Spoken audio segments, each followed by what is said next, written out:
ಜಮೀನಿನ ಕ್ಷುಲ್ಲಕ ಕಾರಣಕ್ಕೆ ಊರಿನ ಗ್ರಾಮಸ್ಥರಲ್ಲಿ ಭಯದ ವಾತಾವರಣ ಸೃಷ್ಟಿ. ತುಮಕೂರು ಜಿಲ್ಲೆ ಮಧುಗಿರಿ ತಾಲೂಕಿನ ಬಿಡಿಗೇಶಿ ಹೋಬಳಿಯ ಹೂವಿನಹಳ್ಳಿ ಗ್ರಾಮಸ್ಥರ ಅಳಲಿನ ಕಥೆ. ಈರಣ್ಣ ಮತ್ತು ರಾಧಮ್ಮ ಕುಟುಂಬದ ಪತಿ ಮತ್ತು ಮಕ್ಕಳಿಂದ ಗ್ರಾಮಸ್ಥರಿಗೆ ಕಿರುಕುಳ.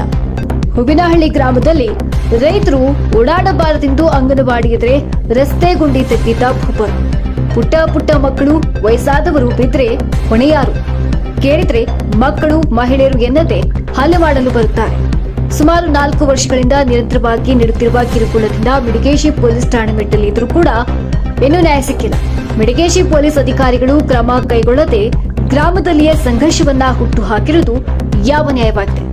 ಸಣ್ಣ ಪುಟ್ಟ ವಿಚಾರಕ್ಕೆ ಗ್ರಾಮದ ಕೆಲ ರೈತರ ಮೇಲೆ ಹಲ್ಲೆ ಮಾಡಿ ರೌಡಿಗಳಂತೆ ವರ್ತಿಸುತ್ತಿದ್ದಾರೆ. ತಿಮ್ಮರಾಜು ಎಂಬಾತ ವಕೀಲ ವೃತ್ತಿಯನ್ನ ದುರ್ಬಳಕೆ ಮಾಡಿಕೊಂಡು ಪೊಲೀಸರಿಗೆ ಹಣದ ಆಮಿಷವೊಡ್ಡಿ ಅವರು ಕೇಳುವಂತೆ ಮಾಡಿಕೊಂಡಿದ್ದಾರೆ ಎಂದು ಅಲ್ಲಿನ ಗ್ರಾಮಸ್ಥರು ಆರೋಪ ಮಾಡಿದ್ದಾರೆ. ಪೊಲೀಸರ ಬಳಿ ನ್ಯಾಯ ಕೇಳಲು ಹೋದ್ರೆ ಸುಳ್ಳು ಹೇಳುತ್ತೀರಾ, ಠಾಣೆ ಅಧಿಕಾರಿಗಳ ವಿಡಿಯೋ ಮಾಡುತ್ತೀರಾ ಎಂದು ಸುಳ್ಳನ್ನ ಸೃಷ್ಟಿಸಿ ಮೊಬೈಲ್ ಕಸಿಯುವುದಕ್ಕೆ ಪ್ರಯತ್ನಿಸುತ್ತಾರೆ. ಇದೇ ರೀತಿ ಕಿರುಕುಳ ನೀಡಿದರೆ ಪೊಲೀಸ್ ಅಧಿಕಾರಿಗಳ ಮತ್ತು ಕಿರುಕುಳ ನೀಡಿದವರ ಹೆಸರು ಬರೆದಿಟ್ಟು ಆತ್ಮಹತ್ಯೆ ಮಾಡಿಕೊಳ್ಳುವುದಾಗಿ ಹೂವಿನಹಳ್ಳಿ ಗ್ರಾಮದ ಮಹಿಳೆಯರು ಎಚ್ಚರಿಕೆ ನೀಡಿದ್ದಾರೆ. ಮಧುಗಿರಿ ಉಪ ವಿಭಾಗ ಅಧಿಕಾರಿಗಳಿಗೆ ತಹಸೀಲ್ದಾರ್ ಡಿವೈಎಸ್ಪಿ ಅವರಿಗೆ ಗ್ರಾಮದಲ್ಲಿ ಮಹಿಳೆಯರ ಮೇಲೆ ನಡೆಯುತ್ತಿರುವ ಶೋಷಣೆಯ ಬಗ್ಗೆ ತಿಳಿದಿಲ್ವಾ ಅಥವಾ ಅಧಿಕಾರಿಗಳ ಮೌನಕ್ಕೆ ಕಾರಣವಾದರೂ ಕೂಡ ಏನು ಎಂಬುದೇ ಪ್ರಶ್ನೆಯಾಗಿದೆ. ಹೂವಿನಹಳ್ಳಿ ಗ್ರಾಮಸ್ಥರಿಗೆ ಇನ್ನು ಮುಂದೆ ಆದ್ರೂ ಕೂಡ ನ್ಯಾಯ ಸಿಗುವುದೋ ಇಲ್ಲವೋ ಎಂದು ಕಾದು ನೋಡಬೇಕಾಗಿದೆ. ನನ್ನ ಹೆಸರು ರಾಜೇಶ್ವರಿ ಅಂತ.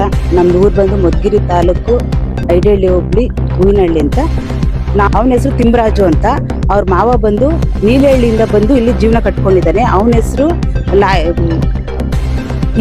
ಈರಣ್ಣನ ಮಕ್ಕಳು, ಅವರು ನಾದ್ನಿದಿರು, ಅವರು ನಾದ್ನಿ ಅಂತ ಒಬ್ರಿದ್ದಾರೆ ಸರ್. ಅವಳು ಹ್ಯಾಂಡಿಕ್ಯಾಪ್ಟ್ ಸರ್. ಅವಳಿಂದ ನಮ್ಮೂರಲ್ಲಿ ಜನಕ್ಕೆ ತುಂಬಾ ಭಯ ಪಡ್ತಾರೆ ಸರ್. ಲೇಡೀಸ್ ಆಚೆ ಬರಕ್ ಭಯ ಪಡ್ತಾರೆ. ಗಂಡು ಮಕ್ಳು ಟಚ್ ಆದ್ರೆ ನನ್ನ ಆ ತರ ಮಾಡೋದು, ಈ ತರ ಮಾಡೋದು ಅಂತ ಕಂಪ್ಲೇಂಟ್ ಕೊಡ್ತಾರೆ ಸರ್. ಅದ್ ನಮ್ ಜಮೀನ್ ನಾವು ರೆಡಿ ಮಾಡ್ಕೊಳಕ್ಕೆ ಊರಿನ ಜನಕ್ಕೆ ಸರ್ ನನ್ನ ಹತ್ರ ವಿಡಿಯೋ ಎಲ್ಲ ಕಳಿಸಿರಿ ಸರ್, ಫೋಟೋನ್ ಇದೆ. ಊರಿಗೆ ಕಂಪೆ ಹಾಕಿದ್ರೆ ಸರ್ ನಮ್ಮನ್ನ 3 ದಿನ ಆಗಿದೆ ಸರ್ ಲಾಕ್ ಮಾಡಿ. ನಾವು ಹಬ್ಬಕ್ಕೆ ಅಂತ ನಾವು ಇಲ್ಲಿಲ್ಲ ಸರ್, ಊರಲ್ಲಿ ಬೆಂಗಳೂರಲ್ಲಿ ಕೂಲಿ ಮಾಡಕ್ ಹೋಗಿದ್ದೀವಿ. ಎಲ್ಲ ಹೋಗಿ ಬಂದಿರೋ ಹಬ್ಬಕ್ಕೆ ಅಂತ ಎಲ್ಲ ನಾವು ರಿಲೇಟಿವ್ ಎಲ್ಲ ಬಂದಿರಿ. ನಮ್ಗೆ 3 ದಿನ ಲಾಕ್ ಮಾಡಿದ್ದಾರೆ. ನಾವೆಲ್ಲೂ ಒಂದ್ ಹೆಜ್ಜೆ ತೆಗೆದು ಆಚೆಗೆ ಹೋಗಿ ನಮ್ಗೆ ಆಗ್ತಾ ಇಲ್ಲ, ಅಷ್ಟು ಲಾಕ್ ಮಾಡಿದ್ದಾರೆ. ನಮ್ದು ಏನಿದೆ ಸರ್ ಗೊತ್ತಾ ಸರ್, ಇವಾಗ ಅವ್ನ್ ಲಾಯರ್ ಇದಾನಲ್ಲ, ಅವ್ನು ಯಾವ ಸೀಮೆ ಲಾಯರ್ ಸರ್. ನಮ್ಮ ಊರಲ್ಲಿರೋ ಅಂತ ಎಷ್ಟೇ ಕೇಸ್ ಹೋದ್ರು ಮಿಡಿಗೇಶಿ ಪೊಲೀಸ್ ಸ್ಟೇಷನ್ ರೆಸ್ಪಾನ್ಸ್ ಮಾಡ್ತಿಲ್ಲ ಅಂದ್ರೆ ಅವ್ನು ಏಸಿದಾನ ಯಾವನಿದ ನನಗೆ ಗೊತ್ತಿಲ್ಲ. ಅವ್ರೇನ್ ಗೊತ್ತಾ, ಅವ್ರು ಏನ್ ಕೆಲಸ ನಿಯತ್ತಾಗಿ ಮಾಡ್ಬೇಕು ಸರ್. ನಮ್ಮ ಊರಲ್ಲಿ ಹೆಣ್ಮಕ್ಳು ಇರ್ಬೋದು, ಗಂಡು ಮಕ್ಳು ಇರ್ಬೋದು, ಆಚೆ ಬರೋದು ತುಂಬಾ ಇದಿರ್ತಾರೆ. ನಮ್ಗೆ ಏನ್ ಮಾಡ್ತಾರೆ ಗೊತ್ತಿಲ್ಲ. ನಮ್ಗೆಲ್ಲೂ ದಾರಿ ಕಾಡ್ತಾ ಇಲ್ಲ. ನಮ್ ಸಪೋರ್ಟು ನಮ್ಗೆ ಅವ್ರ ಕಡೆಯಿಂದ ನಮ್ಮ ಊರಲ್ಲಿ ನೆಮ್ಮದಿಯಾಗಿ ಜೀವನ ಮಾಡಕ್ಕೆ ನಮ್ಗೆ ನಿಮ್ ಕಡೆಯಿಂದ ನಮ್ಗೆ ಅನುಕೂಲ ಮಾಡ್ಕೊಡ್ಬೇಕು. DC ಅವರು, AC ಅವ್ರು ಇರ್ಬೋದು ಸರ್. ಪಂಚಾಯತಿಂದ ಅಂತಲ್ಲ, ಮತ್ತೆ ರಾಜಕೀಯ ಅಂತ ಬಂದಾಗ ಎಲ್ರು ಬರ್ತಾರೆ ಸರ್. ನಾವ್ ಹಂಗ್ ಮಾಡ್ಕೊಡ್ತೀವಿ, ಹಿಂಗ್ ಮಾಡ್ಕೊಡ್ತೀವಿ ಅಂತ. ಆದ್ರೆ ನಮ್ಗೆ ಯಾರ ಕಡೆಯಿಂದ ನಮ್ಮ ಮೂನಹಳ್ಳಿ ಜನಕ್ಕೆ ಸಪೋರ್ಟ್ ಇಲ್ಲ ಸರ್. ತುಂಬಾ ಹೆಣ್ಮಕ್ಳು ಸೂಸೈಡ್ ಮಾಡ್ಕೋತೀವಿ. ನಮ್ಗೆ ಈ ಜೀವನ ಬೇಡ, ಗಂಡ ಮಕ್ಳು ಬೇಡ, ಏನು ಬೇಡ. ಇಷ್ಟು ಕಷ್ಟ ಕೊಟ್ರೆ ಯಾರು ಸರ್ ಇರ್ತಾರೆ ಊರಲ್ಲಿ? ಊರ್ ಬಿಟ್ಟು ಹೋಗಿರೋರು ಸರ್. ನಮ್ಮ ಅಣ್ಣ ತಂದಿರ ಎಷ್ಟೊಂದ್ ಜನ ಊರ್ ಬಿಟ್ಟು ಹೋಗಿದ್ದಾರೆ. ಭಯಪಟ್ಟು ಊರ್ ಬಿಟ್ಟು ಹೋಗಿದ್ದಾರೆ. ಈ ಮುಂದೆ ಏನ್ ಮಾಡ್ಬೇಕು ಅಂತ ಗೊತ್ತಿಲ್ಲ. ಅಮಾಯಕರು ಯಾಕೆ ಸರ್ ಇವ್ರು ಇಷ್ಟೊಂದು ದೌರ್ಜನ್ಯ ಮಾಡ್ಬೇಕು? ವಡಿ ಬಡಿ ಸರ್. ನಾನ್ ಕಂಡಂಗೆ ತುಂಬಾ ಕೇಸು ಮಿಡಿಗೇಶಲಾಗಿದೆ. ಒಂದು ಕೇಸು ರೆಸ್ಪಾನ್ಸ್ ಮಾಡಿಲ್ಲ ಅಂದ್ರೆ ಯಾವ ಸೀಮೆ ಪೊಲೀಸ್ ಸ್ಟೇಷನ್ ಸರ್ ಅದು? ಅವ್ರು ಏನ್ ನೋಡಿ ಸರ್, ನಾನು ಇದೇ ಹೇಳ್ತೀನಿ, ಅವ್ರೇನು ನಮ್ಮೂರಿನ ಹಳ್ಳಿ ಜನಕ್ಕೆ ಏನು ರೆಸ್ಪಾನ್ಸ್ ಮಾಡಿಲ್ಲ ಅಂದ್ರೆ ನಾವು ತುಮಕೂರ್ಗೆ ಹೋಗ್ತೀನಿ, ಬೆಂಗಳೂರಿಗೆ ಹೋಗ್ತೀನಿ, ರಕ್ಷಣಾ ಏನ್ ಬೇಕಾದ್ರೂ ಮಾಡ್ಬೋದು ಸರ್. ನಾವ್ ಆ ತರ ಎಲ್ಲ ಮರ್ಯಾದೆ ಕಳ್ಕೊಳಕ್ ಬೇಡ ಅಂತ ನಾವು ತುಂಬಾ ಟೈಮ್ ಕೊಟ್ಟಿದ್ವಿ ಸರ್, ಮಾಡ್ತಿಲ್ಲ. ನಮ್ಗೆ ಇನ್ ಮುಂದೆ ಏನ್ ಮಾಡ್ಬೇಕು, ನಿಮ್ ಕಡೆಯಿಂದ ಆದ್ರೂ ನಮ್ಗೆ ಏನಾದ್ರು ಹೆಲ್ಪ್ ಆಗುತ್ತೆ ಅನ್ನಕ್ಕೆ ಬಂದಿದೀವಿ. ಊರಿಗೆ ಕಳ್ಳೆ ಹಾಕ್ತಾರೆ ಯಾರು ಸರ್? ಊರಿಗೆ ಕಳ್ಳೆ ಹಾಕಕ್ಕೆ ಹೇಳ್ಸ್ರಿ, ಯಾವ್ದನ್ನ ಇಷ್ಟಲ್ಲಿ ಇದ್ಯಾ? ಊರಿಗೆ ಕಳ್ಳೆ ಹಾಕಕ್ಕೆ ಇಷ್ಟ ಸರ್? ಸಿಕ್ಕಾಪಟ್ಟೆ ಹೊಡಿತಾರೆ ಸರ್. ನನ್ನ ಫ್ಯಾಮಿಲಿ ಜೀವನ ಮಾಡ್ಬೇಕು ಅಂದ್ರೆ ನಾವು 1.5 ಲಕ್ಷ ಬಂಡವಾಳಕ್ಕೆ ಕ್ಯಾಮ್ರಾ ಹಾಕಿದೀವಿ ಸರ್. ನನ್ನ ಮಗ ಸೊಸೆಗೆ ಇಷ್ಟು ತುಂಬಾ ಸರಿ ಹೊಡೆದಿದ್ದಾರೆ, ತುಂಬಾ ಸರಿ ಕಂಪ್ಲೇಂಟ್ ಮಾಡಿ, ಏನೂ ರೆಸ್ಪಾನ್ಸ್ ಮಾಡಿಲ್ಲ. ನಾವ್ ಹೆಂಗ್ ಜೀವನ ಮಾಡೋದು? ಊರ್ ಬಿಡಿಸ್ತೀನಿ, ಆಮೇಲೆ ಸಾಯಿಸ್ತೀನಿ, ಪೀಸ್ ಕಟ್ ಮಾಡ್ತೀನಿ, ಮಟನ್ ಸಾರು ಊಟ ಮಾಡ್ತೀನಿ ಅಂತಾರಲ್ಲ, ಏನ್ ಸರ್ ಮಾಡೋದು? ಏನ್ ಗೊತ್ತಾ, ಕರೆಕ್ಟಾಗಿ ಹೇಳ್ತೀನಿ, 3 ವ್ಯಕ್ತಿ ಇದಾರೆ. ಈರಣ್ಣನ ಮಕ್ಕಳು, ರಾಧಾ ಅನ್ನೋಳು, ಆಮೇಲೆ ಲಾಯರ್ ತಿಮ್ಮನವನು. ಎಷ್ಟು ದೌರ್ಜನ್ಯ ಮಾಡ್ತಾರೆ ಸರ್, ಏನೂ ಪ್ರೂಫ್ ಇಲ್ದೆ ಮಾಡ್ತಾರೆ ಸರ್.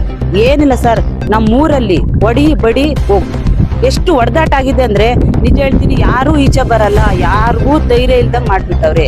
ನಾವ್ ಹೆಂಗ್ ಸರ್ ಜೀವನ ಮಾಡೋದು ಆಗ್ತಿದೆ. ಆಮೇಲೆ ಏನಂದ್ರೆ ಇನ್ನೊಂದು ಟಚ್ ಮಾಡಂಗಿಲ್ಲ ಸರ್. ಎಷ್ಟು ಅಸಹ್ಯ ಮಾತಾಡ್ತಾರೆ ಅಂದ್ರೆ ನಿಜ ಸರ್, ಅವ್ರು ಕೇಳಕ್ಕೆ ಆಗ್ತಾರೆ. ಅಷ್ಟು ದೌರ್ಜನ್ಯ ಆಗ್ತಿದೆ ಸರ್. ಪಂಚಾಯತಿ ಮೆಂಬರು ಪಂಚಾಯತಿ ಲೋನ್ ಇಲ್ಲ ಅಂತ ಆದ್ಮೇಲೆ ಅವ್ರು ಮಾಡ್ಬೇಕು ಸರ್. ನನ್ನ ಮುಂದೆನೆ ಬೆಳಿಗ್ಗೆ ಆ ಮನುಷ್ಯನ ಕೆಟ್ಟ ಅಸಹ್ಯವಾಗೆಲ್ಲ ಬೈತಾರೆ. ನಮ್ಮ ಫ್ಯಾಮಿಲಿಯಲ್ಲೇ ಪಂಚಾಯತ್ ಇಂದೆಲ್ಲ ಮೆಂಬರ್ ಇದ್ರು, ಅವ್ರಿಗೂ ಅಷ್ಟೇ ಆ ಲೇಡಿ ಲೌಡಿ ಯಾವ ತರ ಅಸಹ್ಯವಾಗಿ ಮಾತಾಡಿದ್ದಾರೆ. ನಿಜ ಹೇಳ್ತೀನಿ, ಅವ್ರು ಅಂದ್ರು ನಾವು ಅನ್ಬೇಕಾಗುತ್ತೆ. ಕ್ಯಾಮ್ರಾ ಹಾಕೊಂಡು ಜೀವನ ಮಾಡ್ಬೇಕಾ ಸರ್? ನಮ್ಗೆ ಹೆಂಗ್ ಸರ್ ಸೆಕ್ಯೂರಿಟಿ ಹೇಳಿ ಸರ್ ನೀವೇ? ಅವ್ರ ಕಡೆಯಿಂದಾನೇ ನಮ್ಗೆ ನಿಜ ಹೇಳ್ತೀನಿ, ನಮ್ಮೂರಲ್ಲಿ ಹೆಣ್ಮಕ್ಳು ಸೂಸೈಡ್ ಮಾಡಿ, ನಾನು ಬೆಳಿಗ್ಗೆ ಒಬ್ರು ಲೇಡಿ ಬಂದಿರು, ನಾನು ಇಲ್ಲ ಅಕ್ಕ ಸೂಸೈಡ್ ಮಾಡ್ಕೊತೀನಿ ಇವತ್ತು ನೈಟ್, ನಾನು ಬೈದ್ ಕಳ್ಸಿದ್ದೀನಿ ಸರ್. ನನ್ನ ಗಂಡ ಮಕ್ಳಿಗೆ ನಮ್ಮ ಸೊಸೆ ಬಂದು ನೋಡ್ಕೋತಾರೆ, ನನಗೆ ತುಂಬಾ ಟಾರ್ಚರ್ ಆಗ್ತಿದೆ. ಈಗ ಅವರು ಮಾತಾಡ್ತಾರೆ, ಅವ್ರು ಎಷ್ಟು ಗೋಳಾಡ್ತಾರೆ ಅಂದ್ರೆ ತುಂಬಾ ಬುಲ್ಡೆ ಹೊಡಾಕಿದ್ದಾರೆ, ಚಾಕು ಅಲ್ಲಿ ತಿವ್ದಿದ್ದಾರೆ. ಎಷ್ಟು ಸರಿ ಹೋದ್ರು ಏನು ರೆಸ್ಪಾನ್ಸ್. ನಮ್ಮೂರಾಗ ಏನ್ ಗೊತ್ತಾ, ಒಂದು ಸಾಯರ್ ನಮ್ ಕಂಪ್ಲೇಂಟ್ ಏನು ತಗೊಂಡಿಲ್ಲ ಅಂದ್ರೆ ಅವ್ರು ಎಲ್ಲಿ ಹೋಗ್ಬೇಕು ಏನ್ ಮಾಡ್ಬೇಕು ಏನೂ ಗೊತ್ತಿಲ್ಲ ಸರ್ ಅವ್ರಿಗೆ. ಈ ತರ ಆಗಿದೆ. ನಾವೇನ್ ಕೋಟ್ಯಾಧೀಶರ ಸರ್? ನಾನು ಗಾರ್ಮೆಂಟ್ಸ್ ಅಲ್ಲಿ ಮಾಡ್ತೀರಾ ಒಂದು ಲೇಡಿ ಸರ್. ನಮ್ದು ಜಮೀನಿದೆ, ಬರ್ತೀವಿ 15 ದಿನ ತಿಂಗ್ಳಿಗೊಂದ್ಸರಿ. ಬಂದಾಗ ಇವ್ರು ಇಲ್ಲಿ ಹಂಗೆಲ್ಲ ಮಾಡಿದ್ರೆ ಹೆಂಗ್ ಸರ್ ಜೀವನ ಮಾಡೋದು? ನಮ್ಮನ್ನ ಬರಕ್ ಬಿಡ್ರಿ ಸರ್. ಊರಾಗ ಬಂದ್ರೆ ಭಯ ಸರ್, ಎಲ್ಲಿ ಹೊಡಿತಾರೋ ಏನ್ ಮಾಡ್ತಾರಂತ. ನಮ್ ಲಾಸ್ಟ್ ಫೈನಲ್ ನಿಮ್ಮ ಹತ್ರ ಬಂದಿದ್ವಿ. ನಮ್ಗಂತೂ ನ್ಯಾಯ ಬೇಕೇ ಬೇಕು. ಸುಮ್ನೆ ಹೆಂಗಂದ್ರೆ ಹಂಗೆ ಹೊಡಿಯೋದೆ. ಮೊನ್ನೆ ಅಲ್ದಾಗನು ಬಡ್ದು ಎಲ್ಲ ಇದ್ ಮಾಡವ್ರಿ. ರಕ್ತ ಇಲ್ಲಿಗೆ ಮುಳ್ಳು ಚುಚ್ಕೊಂಡೈತಿ 4 ಸರಿ ಕೊಟ್ಟಿದ್ದೀವಿ. ಅವ್ರ ಕಂಪ್ಲೇಂಟ್ ತಕೊಂಬಿಲ್ಲ, ನಮ್ ಮಾತ್ ಕೇಳ್ತಿಲ್ಲ ಅವರು. ಅವ್ರ ಮಾತೇ ಕೇಳ್ತಾರೆ, ನಮ್ದು ಮಾತ್ರ ಕಂಪ್ಲೇಂಟ್ ಕೊಟ್ಟಿದ್ದೀವಿ. ಬರ್ತೀವಿ ಅಂತಾರೆ, ಬರ್ಲಿಲ್ಲ ಪೊಲೀಸ್ ಅವ್ರು ಬರ್ಲಿಲ್ಲ. ಪೊಲೀಸ್ ಅವ್ರು ನಾನು ಹೊಲಿಕ್ ಹೋಗಿದ್ದೀವಿ, ಹೊಲಕ್ ಕುಂಡ್ರಸ್ಕೊಂಡವ್ರೆ. ಇರು ತಗೊಂತೀವಿ ಅಂದು ಕೊಟ್ಟಿದ್ದೀವಿ, ಬರ್ಲಿಲ್ಲ ಅವರು. ಆಮೇಲೆ ನೀವು ಇಲ್ದಿದ್ದೀವೆಲ್ಲ ಇಡ್ತಾ ಇದ್ದೀರಾ, ನಾವೇ ನಿಮ್ ಮೇಲೆ ಬೇರೆ ಬೇರೆ ಕೇಸ್ ಹಾಕ್ತಿವಿ, ಹೊಲಿಕ್ ಹಾಕ್ತಿವಿ. ರಾತ್ರಿ 7 ಗಂಟೆಗೆ ಹೋಗಿದ್ವಿ, 8:30ವರೆಗೂ ಅಲ್ಲೇ ಇದ್ದೀವಿ. ಅವ್ರೇನು ಆಕ್ಷನ್ ತಗೊಂಡಿಲ್ಲ, ವಾಪಸ್ ಬಂದಿದ್ದೀವಿ. ಈರನ್ ಮಕ್ಳು ನರಸಿಂಹರಾಜ ಅವ್ರ ಅಪ್ಪ, ಗಿರೀಶ್ ಅವರ ತಮ್ಮ ಅಂದ್ರು, ಅವ್ರ ಅಪ್ಪ. ಅದೇ ಜಮೀನ್ ಅವ್ರದ್ದು. ಈ ಕಡೆ ಇದು ನರಸಿಂಹರಾಜ್ ಅವ್ರದ್ದು, ಗಿರೀಶ್ ಅವ್ರದ್ದು. ಆಮೇಲೆ ಲಾಯರ್ ಅನ್ನೋರು, ತಿಮ್ರಾಜು ಲಾಯರ್ ಹೆಸರು, ರಾಧಮ್ಮ ಅನ್ನೋರು. ಆಯಮ್ಮನು ಬರೇ ಇಂತಿಂತ ಸುಮ್ನೆ ಯಾರು ಕೆಟ್ಟ ಬರ್ಲ ಅಂತ ಅನ್ನೋದು, ನಾವು ಈ ತರ ಕೇಸ್ ಇಕ್ತೀವಿ ಅನ್ನೋದು. ಇಲ್ಲಿ ಹೂವಿನಹಳ್ಳಿ ಗ್ರಾಮದಲ್ಲಿ ಈರಣ್ಣ ಮತ್ತು ಮಕ್ಕಳಾದ ಲಲಿತೇಶ್, ಅನಂತರಾಜು ಮತ್ತು ಅವರು ರಾಧಮ್ಮ ಮತ್ತು ಇನ್ನು ಇತರ ಗ್ರಾಮವಾಸಿಗಳಾದ ನರಸಿಂಹರಾಜು, ರಂಗಪ್ಪನ ಮಕ್ಕಳಾದ ಗಿರೀಶ್, ಗೋವಿಂದರಾಜು, ಗಿಜ್ಜಮ್ಮ ಇವರು ಭಾರಿ ದೌರ್ಜನ್ಯ ಮಾಡುತ್ತಿದ್ದಾರೆ. ಏನೆಂದರೆ ಇವು ಮೊನ್ನೆ ದಾರಿ ವಿಚಾರಕ್ಕಾಗಿ ಅವರು ದಾರಿ ಮುಚ್ಚಿರೋ ವಿಚಾರ ಈ ಊರಲ್ಲಿ ಅರಳಿಕಟ್ಟೆ ಹತ್ರದಲ್ಲಿ ಗ್ರಾಮಸ್ಥರಲ್ಲಿ ನಮ್ಮ ತಂದೆಗೆ ಯಾರೋ ಒಬ್ಬರು ಹಿಂಗೆ ರಸ್ತೆಗೆ ಅಡ್ಡ ಮಾಡಿದ್ದಾರೆ ಎಂದು ಹೇಳಿದಾಗ ನಮ್ಮ ತಂದೆಯವರು ಅವರು ಮಾಡೋದಕ್ಕೆ ಏನು ರೈಟ್ಸು ಅಂತ ಹೇಳಿರೋದಷ್ಟೇ. ಅದನ್ನು ಗಿರಿಜಮ್ಮ ಅಂದವಳು ಕೇಳಿಸ್ಕೊಂಡಿರೋಳು. ಬಟ್ ಅಲ್ಲೇ ಕೇಳಿದೆ, ಅವ್ರನ್ನ ಈರಣ್ಣನ ಮಕ್ಕಳು ಮತ್ತು ರಂಗಪ್ಪನ ಮಕ್ಕಳನ್ನೆಲ್ಲ ನಮ್ಮ ಅಪ್ಪನ ಹೊಡೆಯೋಕ್ಕೆ ಕರ್ಕೊಂಡ್ಬಂದಿದ್ರು. ಅದನ್ನು ನಾನು ರೆಕಾರ್ಡ್ ಮಾಡಬೇಕಾದ್ರೆ ಈ ರಾಧಮ್ಮನ ಮಗ ಮಾಂತೇಶ್ ಅನ್ನೋ ಅನುಭವನು ನನ್ನ ಮೊಬೈಲನ್ನು ಕಸಿದುಕೊಂಡಿದ್ದಾನೆ. ಮತ್ತು ಆ ತಕ್ಷಣ ನಾವು ವಿಡಿಯೋ ಠಾಣೆಯಲ್ಲಿ ಕಂಪ್ಲೇಂಟ್ ಮಾಡಿದರು. ಇದುವರೆಗೂ ಏನೂ ಆಕ್ಷನ್ ತಗೊಂಡಿಲ್ಲ.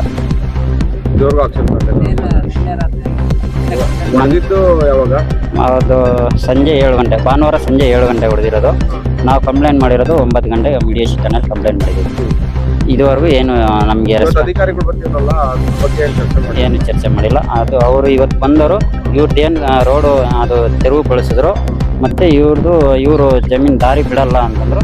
ಅದಕ್ಕೆ ಅವರು ಕೋರ್ಟಲ್ಲಿ ಏನಿದೆ ಅದು ಮಾಡ್ಕೊಳ್ಳಿ ಅಂತ ಹೇಳಿ ಅವ್ರು ವಾಪಸ್ ಹೋದ್ರು. ಇದು ಸುಮ್ಮನೆ ಅಂದರೆ ಅವ್ರು ಏನಂದರೆ ಊರಲ್ಲಿ ಅವ್ರದ್ದೇ ನಡಿಬೇಕು ಅಂತ ಈ ಊರವ್ರನ್ನೆಲ್ಲರನ್ನೂ ಎದುರಿಸೋದು. ಅವರು ಬೇರೆ ಊರಿಂದ ಬಂದು ಇಲ್ಲಿ ವಾಸಿಯಾಗಿರೋ ಸರ್. ಅವ್ರು ಈರಣ್ಣನವ್ರು ಮದುವೆ ಆದಮೇಲೆ ಇಲ್ಲಿ ಇರೋದು. ಅವರು ಈಗ ಯಾವುದೋ ಸಣ್ಣ ಪುಟ್ಟ ಯಾವುದೋ ಒಂದು ಮ್ಯಾಟ್ರ್ ಹಿಡ್ಕೊಂಡು ಅದನ್ನೇ ದೊಡ್ಡದು ಮಾಡೋದು. ಈಗ ಏನಾದರೂ ಒಂದು ಸಮಸ್ಯೆ ಅಂದರೆ ಕೂತು ಬಗೆಹರಿಸ್ಕೊಳಲ್ಲ, ಬರೀ ಹೊಡಿ ಬಡಿ ಮಾಡ್ತಾರೆ. ಈ ಥರ ದೌರ್ಜನ್ಯ ಮಾಡ್ತಾರೆ ಸರ್. ಇದ್ರ ಬಗ್ಗೆ ಅವ್ರಿಗೆ ಇಡೀ ಒಂದು 15 ವರ್ಷದಿಂದ ಈ ಕಡೆ ಸುಮಾರು ಅಂದರೆ ಅವ್ರ ಮೇಲೆ 100ರಿಂದ 150 ಕೇಸ್ ದಾಖಲಾಗಿದೆ. ಆದರೂ ಯಾವುದು FR ಅದರಲ್ಲಿ 1-2-3 ಕೋರ್ಟಲ್ಲಿ FIR ಆಗಿ ಇದುವರೆಗೂ ಕೇಸ್ ನಡೆದಿದ್ದಾವೆ ಅಷ್ಟೇ. ಅದು ಬಿಟ್ಟರೆ ಇನ್ಯಾವುದೂ ಆಕ್ಷನ್ ತಗೊಂಡಿಲ್ಲ. ಅದೇ ಯಾವಾಗ ಬೆಳಿಗ್ಗೆ 8 ಗಂಟೆ. 8-9 ಏನ್ರಲ್ಲಿ ಬರ್ತೀರಿ ನೀವು? TVS. ಯಾರು ಬಂದ್ರಿ TVS ಅಲ್ಲಿ? ಈಗ ಈ ಮಗ ನನ್ನ ಇವ್ನ್ ನೆನ್ಸ್ಬಿಟ್ಟ, ಅದು ಬಿಟ್ಟು. ಬಂದು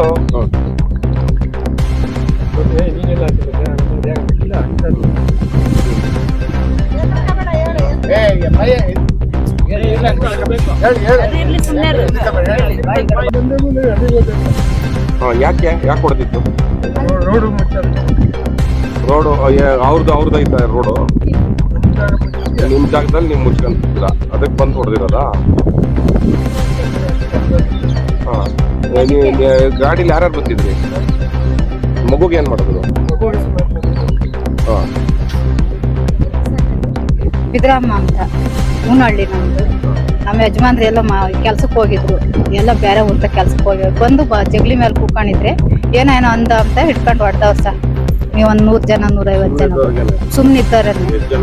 100 ಜನ, ಒಂದ್ 25 ಜನ ಬಂದಿದ್ರು ಸರ್. ಲೆಕ್ಕ ಮಾಡಕ್ ಆಗಲ್ಲ, ಜಾಸ್ತಿ ಜನ ಬಂದವ್ರು. ಎಷ್ಟು ಜನ ಇದ್ರು ಅಂತ ನಾವೇನ್ ಲೆಕ್ಕ ಮಾಡೋಣ? ನಮ್ ಕೈಗೆ ನಾನು ನನ್ನ ಯಜಮಾನ್ರು ಇಬ್ಬರೇ ಇದ್ದಿದ್ದು, ಇಲ್ಲ ಯಾರು ಇರ್ಲಿಲ್ಲ. ತಿರ್ಗ ಯಾವಾಗ ಈ ಸರಂಡೆ ಹಾಕೊಂಡು ಅಳ್ಳಾಡ್ಸ್ಕೊಂಡ್ ಬಿಡಿದ್ರು, ನಾನು ಒಲೆ ಸೈಲೆ ಓಡಾಡ್ತಲೆ ಅವನೇ ನೇಣ್ ಹಾಕೊಂಡಿಲ್ಲ ಅಂತಾರ ಸರ್. ನೇಣ್ ಹಾಕೊಂಡಿಲ್ಲ, ಇನ್ನೂ ಒಂದ್ಸರಿ ಹೊಡಿಬೇಕಾ ನಾನು ಒಲೆ ಸೈಲೆನ ಅಂತಾರೆ. ಕಂಪ್ಲೇಂಟ್ ಕೊಡ್ಲಿಲ್ವಾ ನೀವು? ಕಂಪ್ಲೇಂಟ್ ಕೊಟ್ರೆ ಪೊಲೀಸು ಮಿಡಿಗೇಸಿ ಪೊಲೀಸ್ನವ್ರು ಏನು ರೆಸ್ಪಾಂಡೇ ಮಾಡಲ್ಲ. ನಡೀರಮ್ಮ ನೋಡ್ಕೊಂತೀವಿ, ನಡೀರಮ್ಮ ನಿಮ್ಗೆ ಏನ್ ತೊಂದ್ರೆ ಆಗೈತಿ, ಇವಾಗ ಏನಾಗೈತಿ? ಅವ್ರ ಕಡೆಯಿಂದ ದುಡ್ಡು ತಿಂತಾರೆ, ನಮ್ಗೇನು ರೆಸ್ಪಾಂಡ್ ಮಾಡಲ್ಲ. ನಡೀರಿ ನಾವ್ ನೋಡ್ಕೊಂತೀವಿ ನಡೀರಿ ಅಂತಾರ ಸರ್. ಅವ್ರ ಹೆಸರು ನಮ್ಗೆ ಏನ್ ಗೊತ್ತ ಸರ್? ನಾವ್ ಕಂಪ್ಲೇಂಟ್ ಕೊಡಕ್ ಹೋದ್ರು ನಡೀರಿ, ಇಷ್ಟೇ ಜನ ಇದ್ದಿದ್ದು, ಯಾರನ್ನೂ ಇರ್ಲಿವ, ಇನ್ನಿಷ್ಟೇ ಜನ ಹೊಡಿಯೋದು 100 ಜನ 150 ಜನ ಹೊಡಿತಾರ ಬಂದೆಲ್ಲ. ನಾವ್ ಕೊಡಕ್ ಹೋದ್ರೆ ಅವ್ರ ಹೆಸರೆಲ್ಲ ಬರ್ದು ಕೊಡಕ್ ಹೋದ್ರೆ ಇಷ್ಟೇ ಜನ ಇದ್ದಿದ್ದು, ಯಾರು ಜನ ಇರ್ಲಿಲ್ವ ನಿಮ್ಗೆ ಅಂತಾರ. ಅವ್ರ ಕಡೆಯಿಂದ ಇದ್ ತಿಂಬೋದು ಲಂಚ ಯಾವಾಗ್ಲಿಂದ ಈ ರೀತಿ ನಡೀತಿದೆ? ಈ 3 ವರ್ಷದಿಂದ ನಡೀತಾ ಇದೆ ಸರ್. ಏನ್ 3 ವಿಚಾರಕ್ಕೆ ಅಂತ ಈ ರೀತಿ? ಸುಮ್ನೆ ಏನ್ ವಿಚಾರನೂ ಇರಲ್ಲ. ನಾವೇನು ಅವ್ರ ಸುದ್ದಿನೇ ಎತ್ತಲ್ಲ. ನಮ್ಮ ಮನ್ಯಾಗ ನಾವಿದ್ರು ಹೋಗೋಗ್ ದಾರ್ಯಾಗ ಹೋಗೋಗ್ ಬರುವಾಗ್ಲೇ ಜಗಳ ಮಾಡೋದು, ನಾಯಿ ನೋಡಿ ಹಂಗ ಹೋಗ್ತೈತಿ ಬಂದ್ರೆ ಹಂಗೆ ಮಾತಾಡ್ತಾರ ಸರ್. ನಾವ್ ಅವ್ರ ಎದುರಿಗೆ ಓಡಾಡಕ್ಕೆ ಆಗಲ್ಲ. ಅವ್ರಿಗೇನ ಊರು, ನಮ್ಗೇನು ಊರಿಲ್ವ? ನಮ್ಗೆ ಇದು ಕೊಡ್ಬೇಕು ಅಷ್ಟೇ. ರಾಧಾ ಮುಂದೆ ಫಸ್ಟ್ ಬಾಯಿ ಜಾಸ್ತಿ, ಅವಳದೇ ನಮ್ಗೆ ಬಂದಿರೋದು ಬಾಧೆ. ಎಲ್ಲಿಗೋದ್ರು ಅದೇ ದಾರ್ಯಾಗ ಓಡಾಡ್ತಾ ಇದ್ರು, ಸುಳೆ ನಿಂತ್ಕೊಳ್ಳಿ ಎಂಬುದು, ಪರ್ಕೆ ತಗೊಂಡ್ ಹೋಗ್ತೀನಿ, ಚೊಪ್ಲಿ ತಗೊಂಡ್ ಹೊಡಿತೀನಿ ಅಂತಾಳ ಸರ್. ರಾಧಮ್ಮ ಯಾವಾಗ ಈಸಾಕು ಎಳ್ಕೊ ಬಂದು ಹೊಡಿತೀನಿ ಅಂತಾಳೆ. ನಮ್ಮ ಹೂನಹಳ್ಳಿಗೆ ನಮ್ಮ ಯಜಮಾನ್ರು ಹೊಲ್ದ ಹತ್ರ ಇದ್ರೆ ಹಿಡ್ಕೊಂಡ್ ಬಡಿತಾರೆ, ಒಬ್ರೇ ಇರ್ತಾರೆ, ಕೈಲಾಗಲ್ಲ, ವಯಸ್ಸಾಗೋಗೈತೆ. ದನ ಹಿಡ್ಕೊಂಡು ಬರ್ತಾ ಇದ್ರೆ ಒಳ್ಳಾಡ್ಸ್ಕೊಂಡ್ ಬಡ್ದವ್ರೆ, 3 ಸಾರಿ ಬಡ್ದವ್ರೆ. ನಾವೇನು ಕಂಪ್ಲೇಂಟ್ ಕೊಡಕ್ ಹೋಗಿಲ್ಲ ಸರ್. ಈ ಹುಡ್ಗರು ಸುಮ್ನೆ ಇರಮ್ಮ, ಇದಕ್ಕೆಲ್ಲ ಯಾಕೆ ಸುಮ್ನೆ, ಅಪ್ಪ ಸುಮ್ನೆ ಇರಲ್ಲ, ಹೋಗ್ತಾನೆ ಇರ್ತಾರೆ. ಹುಡುಗ್ರು ಇನ್ನ ಏನಂತ ತಿಳುವಳಿಕೆ ಕಮ್ಮಿ, ಹಂಗಂತ ಮಾಡಿ ಅವ್ರ ಜಮೀನೊಳಗೆ ಹೋದಾಗ ಹೊಡಿತಾರೆ. ನಮ್ ಜಮೀನೊಳಗೇನೆ, ನಮ್ ಜಮೀನೊಳಗೆ ಕುರಿ ಹೊಡ್ಕೊಂಬರೋದು. ನಿಂದೇನಾಯ್ತ ತತ್ತ, ನಂದ್ ಇಲ್ಗಾನ ಐತೆ ಅಲ್ಗಾನ ಐತೆ, ದಾರಿ ಒಳಗ್ ಬರ್ತಾ ಇದ್ರೆ ಹಿಡ್ಕೊಂಬರ್ತಾರೆ ಸರ್. ಯಾರು ಹೊಡೆದಿತ್ತು? ಈರಣ್ಣನ್ ಮಕ್ಳು, ಈರಣ್ಣ ಮಕ್ಳ ಹೆಸರು? ಲಲ್ತೇಶ, ಅನು, ಅನಂತರಾಜು ಅಂತ, ಅಷ್ಟ್ ಜನ. ಅಲ್ಲ ಕಂಪ್ಲೇಂಟ್ ಕೊಡಬೇಕಲ್ವಾ? ಕೊಟ್ಟಿಲ್ಲ ಸರ್. ನಮ್ಮ ಹುಡುಗರು ಇದಕ್ಕೆಲ್ಲ ಕೊಟ್ಟು ಸುಮ್ನೆ ಯಾಕೆ ಊರಾಗೆ ಇದ್ ಮಾಡ್ಕೊಳೋದು ಅಂತೇಳಿ ಕೊಟ್ಟಿಲ್ಲ. 8 ಸರಿ ಹೊಡೆದವ್ರೆ? 3 ಸಾರಿ ಹೊಡ್ದವ್ರೆ ಸರ್. ಯಾವಾಗ್ಲಿಂದ? ಇಲ್ಲೊಂದ್ ವರ್ಷದಿಂದಾನು. ವರ್ಷದಿಂದಾನು ಈ ಸಮಸ್ಯೆ ಇದೆ. ಸರ್, ಯಾರು ವಿರೋಧ ಮಾಡಿಲ್ವ ಗ್ರಾಮಸ್ಥರು? ಯಾರು ಏನು ಮಾಡಿಲ್ಲ ಸರ್. ಅಷ್ಟು ಭಯ. ಈಗ ದಾರ್ಯಾಗ ಹೋಗ್ತಾ ಇದ್ರೆ ಊರ ಎಲ್ಲಾನು ಇದ್ ಭಯ ಬೀಳ್ತಾರೆ. ಹುಡ್ಗರ್ಗೆ ಹಿಂಗೆ ಹಂಗೆ ಅಂತ ಹೇಳೋದು. ಈಗ ಮನೆ ಇರ್ತಾವ, ಹೊಲ್ತಾವ, ಎಲ್ಲಾನು ದಾರ್ಯಾಗೆಲ್ಲ ಹೋಗ್ತಾ ಇದ್ರೆ ಬೈಕೊಳೋದು, ಅಂತ ಸುಳೇರು ಇಂಥ ಸುಳೇರು, ನೀವ್ ಅಂತವ್ರು ಇಂಥವ್ರು, ನಿಮ್ಮನ್ನ ಊರೆಲ್ಲ ಯಾರು ಬಿಟ್ಟಿಲ್ಲ ಹೇಳಲೆ ಎಂಬುದು, ಅಂತವೆಲ್ಲ ಮಾತಾಡ್ತಾರೆ ಸರ್. ಅವ್ರು ಊರ್ಗೆಲ್ಲ ಕಂಪೆ ಹಾಕೋದು ಎಲ್ಲ ಮಾಡ್ತಾವ್ರು ಸರ್. ಅವ್ರಿಗೇನು ಎದುರೇ ಇಲ್ಲ ಯಾರು, ಅಷ್ಟು ಊರೇ ಎದ್ರಕಂತಾ ಐತಿ. ಹಂಗೆ ಅವ್ರು ಇನ್ನ ಮನೆ ಕೀಳಿಸ್ತಾಳಂತೆ, ಎಲ್ಲ ಸೀಟ್ ಎಲ್ಲ ಕೀಳಿಸ್ತೀನಿ ಅಂತ ಹೇಳ್ತಾವಳೆ. ಅದೇನೇನ್ ಮಾಡ್ತಾಳ ನೋಡ್ಬೇಕು ಸರ್. ಹಿಡ್ಕೊಂಡು ಹೊಡಿತಾರಂತ ಇನ್ನ ನಮ್ಮನ್ನ ಬೀದಿ ಒಳಗೆ, ಹಂಗೆಲ್ಲ ಮಾಡ್ತಾವ್ರೆ ಸರ್. ಅಂತ ರಸ್ತೆಗೆ ಸಂಬಂಧಪಟ್ಟಂತೆ ನಾವು ತಹಸೀಲ್ದಾರ್ ಮತ್ತು DVSP ಅವರು ಈಗಾಗಲೇ ಭೇಟಿ ನೀಡಿದ್ದು ಗ್ರಾಮಕ್ಕೆ ಸಂಬಂಧಪಟ್ಟಂಥ ದಾರಿಯ ಸಮಸ್ಯೆಯನ್ನು ನಾವು ಖುದ್ದು ಹಾಜರಿದ್ದು ಅದನ್ನು ಪರಿಹಾರ ಮಾಡಿರ್ತಕ್ಕಂಥದ್ದು ಇದೆ. ತಮ್ಮ ಒಂದು ವರದಿಯ ಪ್ರಕಾರ ಏನು ಆ ಜನರಿಗೆ ತೊಂದರೆ ಆಗುತ್ತೆ ಅಂತ ಹೇಳಿದ್ದೀರಿ, ಅದಕ್ಕೆ ಸಂಬಂಧಪಟ್ಟಂಥ ಪೊಲೀಸ್ ಡಿಪಾರ್ಟ್ಮೆಂಟಿಗೆ, ಪೊಲೀಸ್ ಇಲಾಖೆಗೆ ನಾವು ಅದಕ್ಕೆ ಸಂಬಂಧಪಟ್ಟಂತೆ ನಿಯಮಾನುಸಾರ ಕ್ರಮ ವಹಿಸಲು ತಿಳಿಸಲಾಗುತ್ತದೆ.